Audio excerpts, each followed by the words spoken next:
గత 5 ఏళ్లలో 8,30,986 మంది ఏపీకి చెందిన రైతులకు శిక్షణ ఇచ్చామని 2,000 నూతన వంగడాలను ఆవిష్కరించామని కేంద్ర వ్యవసాయ రైతు సంక్షేమ మంత్రిత్వ శాఖ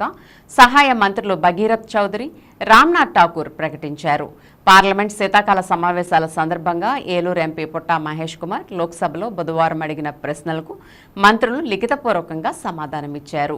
5 ఏళ్లలో దేశంలోని రైతులకు నైపుణ్యాలను మెరుగుపరచడానికి అమలు చేస్తున్న పథకాలు, రైతులు ముఖ్యంగా మహిళలు, యువతకు శిక్షణ ఇచ్చేందుకు ఎంత మొత్తం నిధులు ఖర్చు చేశారని పార్లమెంట్ శీతాకాల సమావేశాల సందర్భంగా ఏలూరు ఎంపీ పుట్టా మహేష్ కుమార్ లోక్సభలో అడిగిన ప్రశ్నకు కేంద్ర మంత్రి రామ్నాథ్ ఠాకూర్ బదులిస్తూ అగ్రికల్చరల్ టెక్నాలజీ మేనేజ్మెంట్ ఏజెన్సీ కేంద్ర ప్రాయోజిత పథకాన్ని వ్యవసాయ రైతు సంక్షేమ మంత్రిత్వ శాఖ దేశవ్యాప్తంగా అమలు చేస్తోందని, అత్యాధునిక సాంకేతికత పట్ల అవగాహన కల్పించడానికి ఏపీలో మొత్తం 26 జిల్లాలతో సహా దేశంలోని 28 రాష్ట్రాలు, 5 కేంద్రపాలిత ప్రాంతాల్లోని 739 జిల్లాల్లో అమలు చేస్తున్నట్లు చెప్పారు.